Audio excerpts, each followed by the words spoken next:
Well, good morning everyone, and today we're in central London and I'm filming something a little bit different today, a little bit special, a Porsche 911. Something I've been trying to get my hands on for a while, and today I've managed it thanks to a very good friend of mine. So let's show you around this vehicle and show you what it's about. But what I want to do today as well is compare this to my Lotus Emira, because this car's a lot more money than my Emira was, and I want to just compare to see, is it really worth the money? A Porsche is a lovely car, but is it worth the extra money? Let's get to it.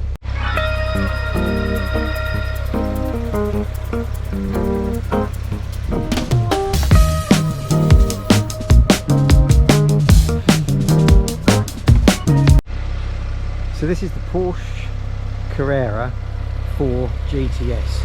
It's actually the Porsche 992 model, and this is a lovely example 2023 plate in a lovely metallic black convertible with lovely black wheels, red calipers, and a lovely looking vehicle. Now this car is a 3.6 450 horsepower flat 6, hosting a top speed of 193 miles an hour, and it reaches 0 to 60 in 3.7 seconds. The GTS is the Gran Turismo model, so it's a Gran Turismo Sport, so it's a little bit of a tourer and sports, and it's a lovely elegant car with really chic looks. It's really powerful, really comfortable, really nice, and a real head turner, which is a really beautiful car. So my aim today is to give it a little bit of a drive, but unfortunately we're in central London and this is going to be a little bit difficult. But let's just quickly have a look around the car anyway. So the car has a little luggage space, very little luggage space. You do have a frunk with this car, so you've got a little bit of a frunk. You can get probably a couple of little hand luggage bags in there, a little bit of shopping, but not a massive amount of stuff you can get in there, but it probably does what you need it to do. This vehicle is really well equipped, really slick handles. So you've got the aerodynamic door handles which pop out for you to open the door when you unlock the car. Interior of the car, excuse the mess, it's my filming gear, is set out lovely, Alcantara and leather interior with Alcantara steering wheel, version of sat nav, auto, you know, really high quality interior in these vehicles, really high spec put into this vehicle as well. Really nice on the seats as well, where you get the GTS written on the seats. Very little legroom in the back, as you can see, for any passengers. You're not going to want to take any passengers in the back unless you're really short, sitting in the front with the seat all the way forward. However, this is a car really for hanging around the back roads and enjoying yourself just with you and your partner, or you and your mates. The vehicle also has, I believe, they're 8-way electric seats and heated. Memory settings for the seats, electric mirrors as you normally have, and hosts a nice dashboard where it's not totally digital, but you can move things around. On the dash you can have the sat nav up there, etc., but it's sitting idle at the moment with the door open, so it won't do a lot. Nice drive button there, which I'll demonstrate when I'm driving, and just elegant, and you can tell the high quality here, the high quality of this leather, and the classic clock for the Porsche in the middle, really good. Little gear sticks now, just a little trigger for the gear sticks, which is nice, little cup holder, and you've got just your little compartment there just to store a few bits and pieces in.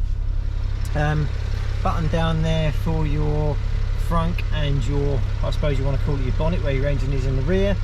But as I say, this is a really high quality car, really nice, but is it worth the £130,000? Car looks absolutely beautiful with the spoiler extended. This spoiler will go up and down at speed about 70 miles an hour and then goes back down again, really finishing touch. So out on the road, as I said earlier on, I'm in central London. so it's a little bit more difficult to show you what this car's capable of doing, because most of London, as you're aware, is 20 miles an hour. However, it's still going to give you an idea of the vehicle and how the vehicle drives. And as you'll see, I'm shaking around in the seat because the road is a little bit rough, but the car suspension is also very, very solid, which means this car holds the road really, really well. As I said in my video earlier on, is this car worth the extra £50,000 more than my Lotus Emira? Yes, the top speed's more, the 0 to 60 is half a second quicker, but is it worth it? Is it just that it's the Porsche badge that makes it expensive? You know, this is the thing that I'm trying to work out on this drive. I'm loving the car, but I'm not 100% a Porsche man, if I'm honest. I've always been with other cars, the M4s, etc., and now my Lotus Emira, which is the car that I've been wanting for a while and I've got, so I've now got that. But with this car, you know, it's hosting massive power, 450 horsepower, versus in my AMG i4 Lotus Emira 360. However, I can get that tuned to that power, so I can get that tuned up to that power, and that's not a problem. But I have to say, driving this car, it does feel very responsive, very positive.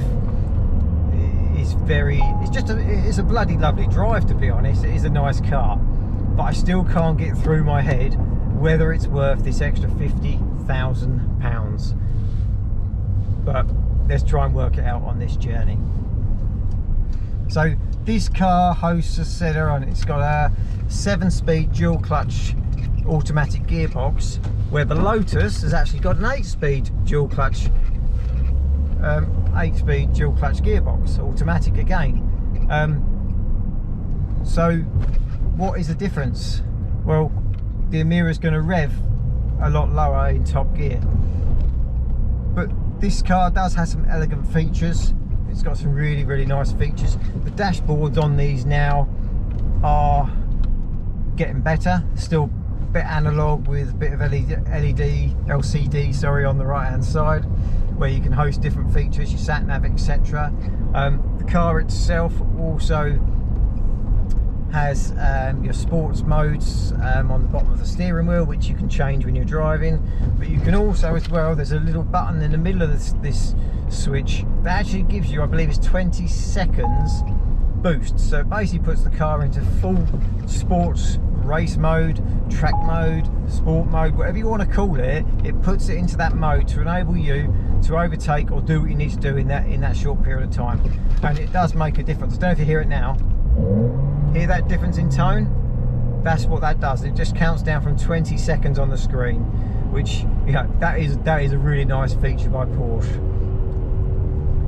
The steering, I said earlier on, is very positive. It's a little bit stiffer than the Emira, but it is very, very nice. So I've got the boost button on. 20 seconds to go.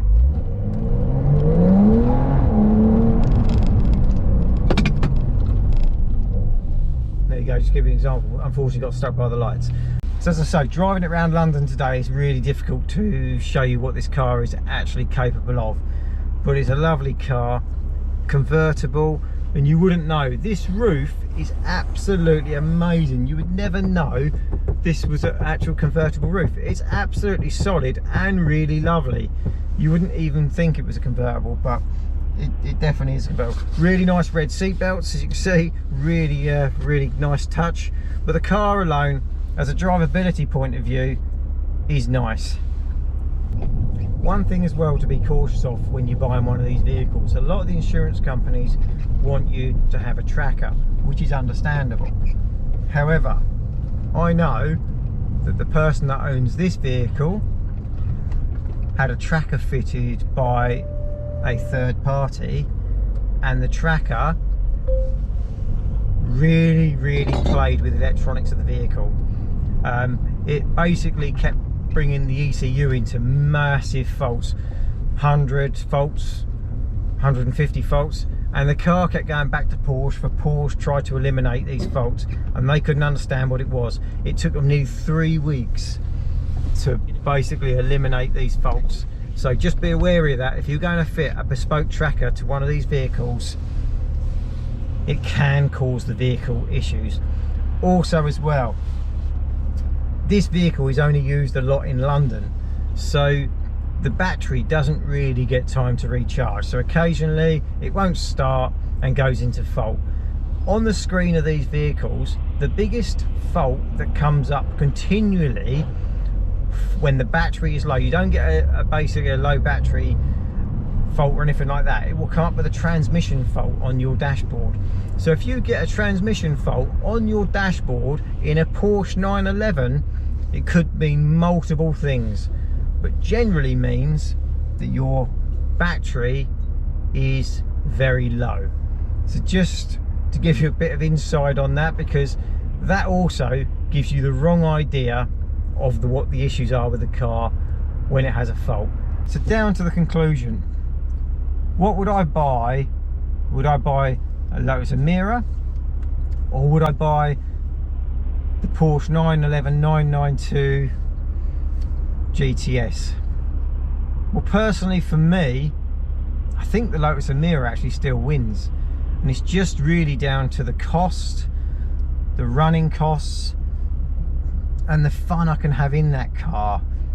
The Porsche is more of a day-to-day car, or daily driver car, but you know, the Lotus is my go-to for the fun weekend car. I'm sure this would outdo the Lotus on a track, but would it outdo the Lotus on a track if the Lotus was tuned to its capability of say 420, 430 horsepower? I'm not sure. I think they're very comparable, I think, from a trackability point of view, you know. So give me your comments. I know I'm going to have some real Porsche lovers on watching the channel. They're going to hate this video because I'm talking about the Emira, but this is one of the comparisons I wanted to do, was this car against the Lotus Emira. And to be honest, now I've driven this, I love this, but I'm not sure I'd pay that much money for it. And I also like the Emira, you know, so I like both the cars.